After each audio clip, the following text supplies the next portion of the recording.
दोस्तों आज शेयर बाजार में जबरदस्त तरीके की गिरावट देखी गई। सारे जबरदस्त तरीके के स्टॉक एटलीस्ट 4%, 5%, 6% इस तरीके की गिरावट में नजर आ रहे हैं। तो यहाँ पर सबसे मुद्दे की बात यह है कि हंसी भाई, गिरावट के मुख्य कारण क्या है, किन रीजंस की वजह से ये गिरावट होती हुई नजर आई, ये सारी बातें बेसिकली डिस्कस करूंगा। उसके बाद क्या ये गिरावट कितनी लंबी चल सकती है, कितनी और लंबी चल सकती है, कितना तगड़ा इंपैक्ट आ सकता है, सेकंड पॉइंट फिर ये होगा। और तीसरा, इस गिरावट में हम किस तरीके से समझदारी के डिसीजंस ले सकते हैं। तो यहाँ पर वीडियो को अंत तक देखना। मैं ये दावा ठोक कर कहता हूँ कि बाकी चैनल्स की 5, 6, 7 वीडियोस और यहाँ देखी गई एक वीडियोस आपको बराबर का ज्ञान दे करके जाएगी। तो सबसे पहला रीजन गिरावट का, यहाँ पर मिडल ईस्ट में बढ़ती टेंशन्स को लेकर के यहाँ पर ये गिरावट का मेन रीज़न बनता हुआ नज़र आया। ईरान ने कुछ बैलिस्टिक मिसाइल्स, कुछ जो है मिसाइल्स बेसिकली इसराइल की ओर दागी हैं और यहाँ पर इसी के चलते मिडल ईस्ट पहले से ही टेंशन में था, लेकिन अभी फिलहाल अगेन जो है ये टेंशन बढ़ती हुई नज़र आ रही है, जिसका मेजर इम्पैक्ट क्या होगा, ऑयल जो सप्लाई है उसको लेकर के बिल्कुल जो है डिस्ट्रप्शंस होती हुई नजर आएंगी और ऑयल प्राइजेस में हाइक होती हुई नजर आएगी। ऑयल प्राइस के अंदर आज के दिन भी हाइक होती हुई नजर आई है। तो ये सबसे पहला और बड़ा रीजन है जिसके कारण आज के दिन गिरावट देखने को मिली।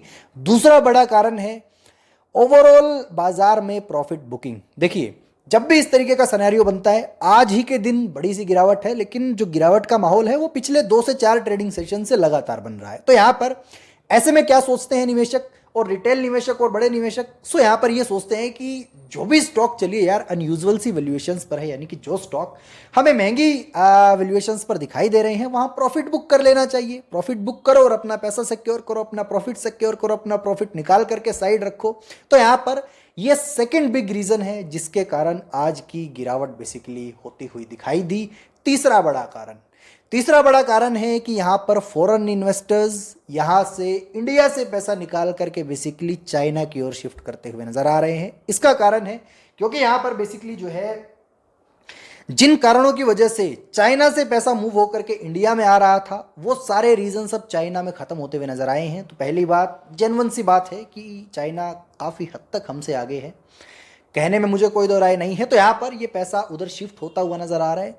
एंड यहाँ पर जो है बेसिकली दूसरा बड़ा रीजंस ये है कि चाइनीज़ स्टॉक मार्केट की जो वैल्यूएशंस है काफ़ी नीचे हैं, काफ़ी ज़बरदस्त तरीके की इंडस्ट्रीज़ काफ़ी सही वैल्यूएशंस पर देखने को मिल रही है। तो यहाँ पर इसीलिए भी फॉरेन इन्वेस्टर्स अपना पैसा भारी मात्रा में निकाल रहे हैं और वो पैसा मेजॉरिटी में चाइना की ओर शिफ्ट होता हुआ नजर आ रहा है। अगला बड़ा कारण, यहाँ पर बड़े जो प्लेयर्स हैं इंडस्ट्री के, अपने स्टॉक मार्केट में जो बड़ी कंपनीज हैं वो बेसिकली और पूरे बाजार को नीचे लेकर के आ रही हैं, क्योंकि यहाँ पर आज के दिन टॉप कंपनीज में HDFC bank, axis bank, Reliance, सभी कंपनीज में बेसिकली जो टॉप नॉच कंपनीज है वो यहाँ पर गिरावट दर्ज करती हुई नजर आ रही है। तो यहाँ पर big players are drag the market down. So यहाँ पर फोर्थ रीजन ये है जिसके कारण बाजार गिरता हुआ नजर आ रहा है। और फिफ्थ बड़ा कॉमन रीजन है ग्लोबल इंपैक्ट। यहाँ ऐसा नहीं है कि बेसिकली इंडियन मार्केट सी गिर रही है। देखिए, ऑयल प्राइसेस जब भी डिस्टर्ब होते हैं तो यहाँ पर ग्लोबल उसका इम्पैक्ट देखने को मिलता है। तो यहाँ पर जापान की मार्केट गिरी हुई है और भी ग्लोबल की मल्टीपल मार्केट्स में गिरावट देखने को मिल रही है। तो यहाँ पर सबसे बड़े 5 बेसिक मुख्य और टॉप कारण यही हैं जिनके कारण बाजार में गिरावट देखने को मिली है और जिनके कारण आज के दिन बेसिकली निफ्टी 50 अच्छे खासे दर से नीचे गिरती हुई नजर आई है। अब यहाँ पर पहला क्वेश्चन सॉल्व हो गया। दूसरा क्वेश्चन ये है कि ये इम्पैक्ट कितना लंबा चल सकता है। तो देखिए, मेरे हिसाब से इसका पास्ट ट्रैक रिकॉर्ड देखते हुए हम ये अंदाज़ा लगा सकते हैं कि देखिए जो मिडिल ईस्ट की टेंशन है वो नई तो बिल्कुल नहीं है। यहाँ पर इससे पहले भी 2 से 3 कंट्रीज सेम राइवलरीज में तो इसराइल ही रहता है, लेकिन इसराइल के साथ युद्ध किसका हो रहा है वो लगातार बदल रहे हैं। तो यहाँ पर मिडिल ईस्ट में टेंशन चलती आ रही है, लेकिन मिडिल ईस्ट की टेंशन में मार्केट जो है सडन तो जो रिस्पॉन्स देती है, लेकिन उसके बाद ये रिस्पॉन्स लंबा नहीं चलता है। तो यहाँ पर पास्ट ट्रैक रिकॉर्ड को देखते हुए ऐसा सोचा जा सकता है, ऐसा फर्ज किया जा सकता है, ऐसा बेसिकली अंदाज़ा लगाया जा सकता है। देखिए गेस है, यहाँ पर श्योरिटी की कोई बातें नहीं है, जस्ट हम एक अंदाज़ा लगा सकते हैं कि ये टेंशन भी अगेन पुरानी टेंशन्स की तरह टेम्परेरी होगी और अगेन जो है सिनेरियो अगेन जो है वापस उसी तरीके से चलता हुआ नजर आएगा। अब बात करते हैं कि हम किस तरीके के डिसीजंस बेसिकली लेते हुए नजर आए। हैंसी भाई, हमारा पोर्टफोलियो भी काफ़ी नीचे चला गया है, आज के दिन तो भारी गिरावट है यहाँ पर।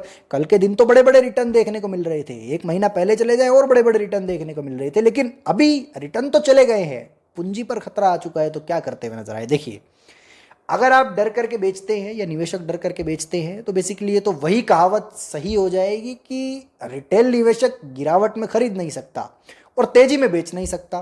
तो आप बिल्कुल ये डिसाइड करते हुए नजर आए कि क्या ये बेसिकली कहावत को आप सच करना चाहते हैं, नहीं। तो यहाँ पर अब मेरी कुछ बातें बेसिकली आपको याद आ रही होगी कि जेन्युइन वैल्यूएशन एनसी भाई कर रहे हैं, तो वो किस कारण कर रहे हैं। तो यहाँ पर बेसिकली उसका रीज़न यही होता है कि कोई भी ऐसा स्टॉक जिसकी वैल्यूएशंस हमें बड़ी सूटेबल नज़र आ रही हैं तो उसको गिरावट में आप इजीली होल्ड कर पाओगे। अगर आप जो है एक्सपीरियंस रखते हैं बाज़ार में तो फिर ये फॉल आपको बेसिकली जो है बहुत ज़्यादा इम्पैक्ट नहीं देगा। लेकिन कोई ऐसा स्टॉक जो कि अपनी बेस वैल्यूएशन से काफ़ी ऊपर चला गया है और अब वो नीचे आ रहा है, ठीक है, आपका प्रॉफिट तो छोड़िए, पूंजी पर बात आ गई है, तो उसमें क्या करें एनसी भाई? उसके अंदर भी बेसिकली जो है मैं तो कहूँगा हड़बड़ाहट के अंदर कोई भी डिसीजन ना लीजिएगा। एक दो दिन वेट एंड वॉच की सिचुएशन कीजिए, क्योंकि जो रीजंस मैंने आपको बताए हैं ये सारे रीजंस पुख्ता हैं, बड़े जेन्युइन टाइप के रीजंस हैं और इन रीजन से आप अंदाज़ा लगा सकते हैं कि किस प्रकार का सिनेरियो अब भारतीय शेयर बाजार में होता हुआ नजर आएगा। बाकी मैं कुछ खुशखबरी वाली न्यूज़ भी आपको दे दूं। आज के समय में अगर इंडेक्स बेसिस पर जो है कुछ आंकड़े देखे जाए, यानी कि निफ्टी 50 का overall price to earning ratio देखा जाए, बहुत महंगा नहीं है, खुशखबरी वाली बात है। प्राइस टू बुक रेशो देखा जाए, बहुत महंगा नहीं है, अगेन खुशखबरी वाली बात है।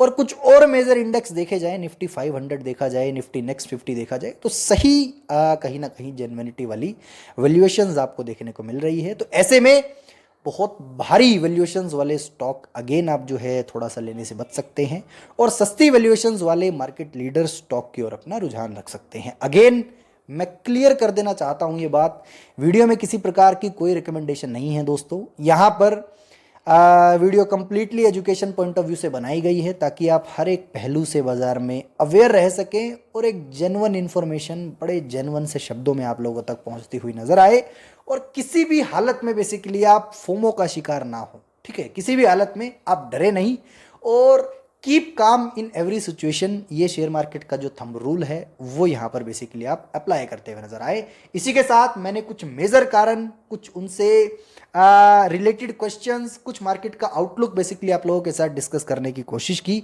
आशा करता हूँ ये वीडियो आपको पसंद आई होगी, आशा करता हूँ सारे डाउट बेसिकली आपके कहीं ना कहीं क्लियर होते हुए नजर आए होंगे। और इसी के साथ अगर किसी का कोई डाउट रहता है तो दोस्तों कमेंट बॉक्स खुला है, मैं बिल्कुल फ्री हूँ, कमेंट बॉक्स में हर एक सवाल का जवाब दिया जाएगा।